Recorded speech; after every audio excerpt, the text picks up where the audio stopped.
Bwana Yesu asifiwe.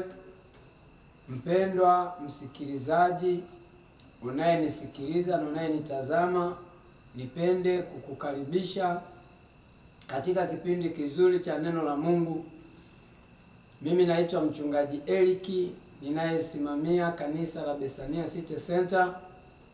Tuko kwenye mji wa Goba, Tegeta, Dar es Salaam. Karibu sana na Mungu akubariki sana.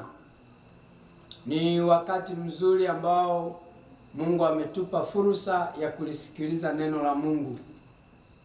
Na tumekuwa na mwendelezo wa kujifunza siri zinazopatikana katika makanisa saba ambayo yako katika kitabu cha Ufunuo, ile sura ya 2 na sura ya 3. Makanisa 7 yanapatikana katika kitabu cha Ufunuo, ile sura ya 2 na sura ya 3.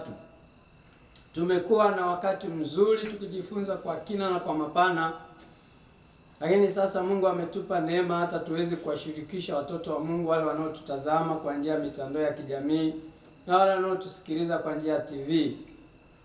Basi nichukue fursa hii kukukaribisha mahali uliko, iwe ni kazini, iwe ni nyumbani, iwe ni chombo chako cha moto, labda unasafiri. Unaweza ukapunguza mziki, ukasikiliza neno la Mungu na Mungu atakubariki. Na tuanze kwa maombi. Mahali ulipo unaweza ukafunika kichwa chako, tukamshukuru Mungu.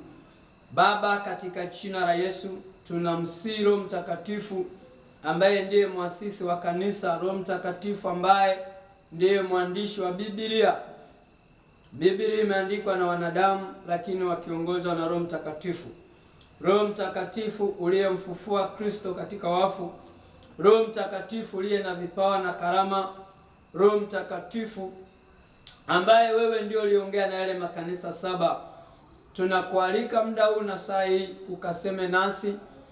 Nena na kila mmoja, hata yule atakayetuangalia miaka inayokuja, yule anayetutazama kwenye chombo chake, iwe ni simu, iwe ni laptop, iwe ni TV au ni chombo cha aina yoyote. Mfalme Baba, ukamguse na ukaseme naye kile ulichokuwa umekusudia Roho Mtakatifu kunena na haya makanisa 7, ukanene na mtoto huyu anayenisikiliza. Ninafungua masikio yake ya ndani na ya nje. Ninaondoa nta ya kiroho, ninaondoa uziwi wa kiroho kwa jina la Yesu. Roho wa Mungu uliyenena na yale makanisa, ukanene nasi katika jina la Yesu na kutuhudumia. Ninakataa kila hila na mbinu zote za yule adui Shetani. Ninaomba roho ya utulivu Baba, ule ujumbe uliokusudia kufikisha kwa kizazi hiki ukafike bila kizuizi chochote. Nimeomba haya machache nikiamini Roho Mtakatifu utatenda mengi kuliko nilivyoomba, kupitia jina la Yesu aliye Bwana na Mwokozi wetu. Amen. Sasa nitaanza na kanisa la Waefeso. Kanisa la Waefeso ni kanisa ambalo ukitaka kulipata vizuri, unasoma kitabu cha Matendo ya Mitume, ile sura ya 18 na sura ya 19. Na hili kanisa inaonyesha kabisa aliyeweka misingi alikuwa ni mtumishi wa Mungu Paulo, lakini ni kanisa ambalo lilipata neema ya kupokea watumishi mbalimbali. Kati ya haya makanisa 7, kanisa la Efeso ndio lilikuwa ni ngome kuu, ndio kulikuwa ni makao makuu. Ili mtumishi yoyote aende kwenye makanisa haya 7, ili mlazimu apitie kwanza katika kanisa la Efeso. Kwa hiyo kanisa la Efeso lilikuwa na sifa nzuri. Ukisoma kitabu cha Waefeso kuanzia sura ya 1 mpaka sura ya 6, unaweza kuona kuwa kanisa la Efeso lilikuwa liko vizuri, kwa sababu walitembea mitume wengi, wakina Yohana, wakina Yakobo, watumishi wengi, wakina Apolo, walitembea pale kuliimarisha. Kwa hiyo ilikuwa ni kanisa ambalo lilikuwa lina sifa, lakini pia lilikuwa ni kanisa lenye vipawa. Walikuweko watumishi wa kila aina. Ukisoma katika Waefeso ile sura 4 kuanzia mstari wa 11, unaona kwamba walikuweko mitume na manabii katika kanisa la Efeso. Ni kanisa lakini pia lilikuwa liko vizuri kiuchumi. Ni kanisa lilikuwa lina nguvu za uchumi, lakini pia kiidadi lilikuwa lina watu wengi. Ni kanisa ambalo lilikuwa kubwa, na kumbuka mji wa Efeso ndio mji ambao ilikuwa inaonyesha ulikuwa ni mji mkubwa katika Asia ndogo, ambayo leo hii ni nchi ya Uturuki. Na kipindi cha Asia ndogo ilikuwa chini ya ukoloni wa taifa la Rumi ambalo leo linaitwa Italy.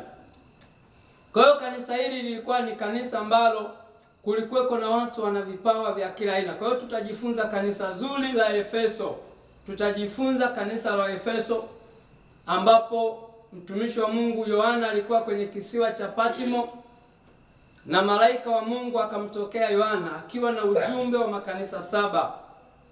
Akiwa na ujumbe wa makanisa saba amepewa na Mungu. Alimpa Yesu akampa malaika, na malaika akampa Yohana, na Yohana akawapa wajumbe. Wajumbe walitafasiriwa kama malaika au viongozi wa wale makanisa. Kwa hiyo nipende kukukaribisha leo wewe unayenisikiliza na unayenitazama.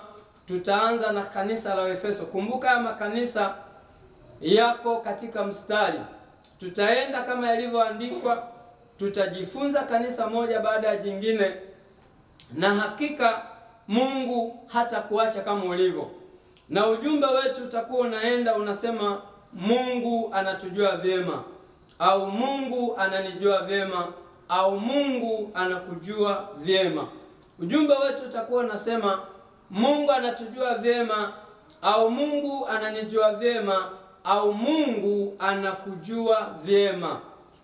Tutaanza na kanisa la Efeso ambalo linaanza Ufunuo sura ya 2 na mstari wa kwanza. Ufunuo sura ya 2 mstari wa kwanza, maandiko yanasema, kwa malaika wa kanisa lilioko Efeso, haya ndiye anenaye yeye azishikaye hizo nyota saba katika mkono wake wa kuume, yeye aendaye katikati ya vinara saba vya dhahabu.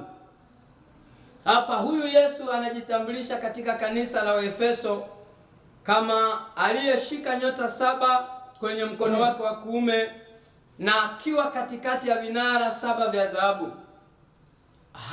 Haya maneno yametafasiriwa katika ile sura ya kwanza.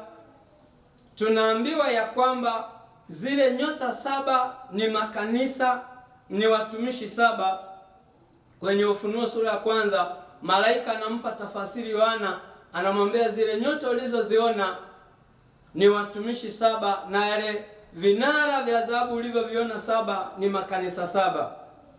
Sasa huyu Yesu anajitambulisha katika kanisa la Efeso, anasema yeye ndiye yule azishikaye nyota saba kwenye mkono wake wa kuume na aliye katikati ya vinara saba vya dhahabu, kuonyesha ishara ya kwamba huwa Mungu anawashika watumishi wake. Pamoja kanisa la Efeso lilikuwa na dosari, lilikuwa na changamoto za kiroho, lakini bado watumishi walikuwa mikononi mwa Yesu. Yesu alikuwa anawashika watumishi wake. Lakini pia vinara saba vya dhahabu vinaashiria makanisa, kwamba kanisa huwa Yesu anajishughulisha karibu na kanisa. Yuko karibu na kanisa, anajaribu kuambia watu wa Efeso. Nafikiri anajaribu kuatia moyo ya kwamba amewashika watumishi wake. Lakini si kila mtumishi yoyote anaweza kushikwa. Leo tuna watumishi wengi kwenye ulimwengu tulionao. Tuna makanisa mengi, tuna wahubiri wengi, lakini si kila mhubiri yuko mikononi mwa Mungu. Si kila mhubiri Mungu amemshika. No. Wala si kila kanisa ambalo liko mikononi liko karibu na Yesu. Huo ni mstari wa kwanza. Tunaenda mstari wa pili. Anasema, na yajua matendo yako na taabu yako na subira yako, ya kuwa huwezi kuchukuliana na watu wabaya, tena umewajaribu wale wajiitao mitume, nao sio, ukawaona kuwa ni waongo. Sifa ya kwanza ya kanisa la Waefeso, walipata neema ya kufundishwa. Ndio maana unaona kwamba waliweza kuwatambua watu wabaya, waliweza kuwachunguza mitume. Kipindi cha kanisa la Efeso waliinuka mitume wengi sana. Lakini hili kanisa, kwa sababu lilikuwa ni kanisa lenye sifa ya kufundishwa, walibahatika kuingia mitume na manabii, watumishi kama wakina Yohana, wakina Yakobo, wakina Apolo, wakina Paulo, wakina Timotheo. Hata ukisoma katika nyaraka za Timotheo unaona Timotheo alifanya kazi sana kule Efeso. Watumishi wengi wakina Priscilla na Akila walifanya kazi kwenye hili kanisa. Kwa hiyo mstari wa pili anasema, na yajua matendo yako. Unajua ni habari njema Yesu kuyajua maisha yetu. Ni jambo zuri la kutia moyo tunapojua kwamba Yesu anayajua maisha yetu. Anayajua matendo yako na taabu yako. Alikuwa anajua mpaka taabu. Anasema na subira, anajua na uvumilivu. Anasema na ya kuwa huwezi kuchukuliana na watu wabaya. Yaani hili kanisa la Efeso pamoja kwamba lilikuwa na changamoto za kiroho, lakini lilikuwa limeepuka, halikuweza kulizia. Kuna makanisa tutaenda huko kujifunza yalikuwa yanalizia mafundisho ya Yezebeli. Walishirikiana na wakina Balaamu.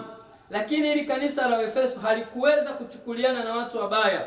Hata wengine walipokuwa wanafundisha, kanisa la Efeso kwa sababu lilikuwa na viwango vizuri vya kujifunza, liliweza kuwapima kwamba hawa ni mitume wa uongo. Mstari wa 3 anasema tena, ulikuwa na subira na kuvumilia kwa ajili ya jina langu wala kuchoka. Ili kanisa la Efeso bado pamoja kwamba kulikuweko na dosari za kiroho, lilikuwa na changamoto kubwa sana ya kiroho, lakini bado Yesu anajaribu kujitambulisha kwenye hili kanisa.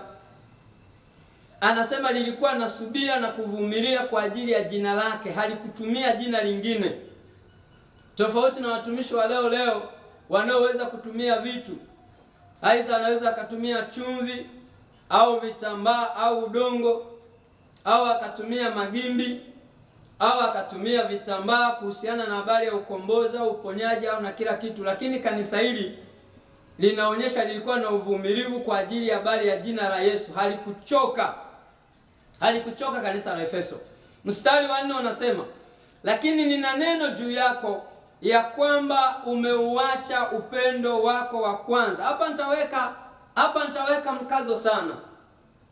Hapa ndipo tunaingia sasa kuona kanisa la Efeso pamoja kwamba lilikuwa na subira, liliwaona watu mitume wa uongo, halikuchukuliana na wahubiri wa uongo,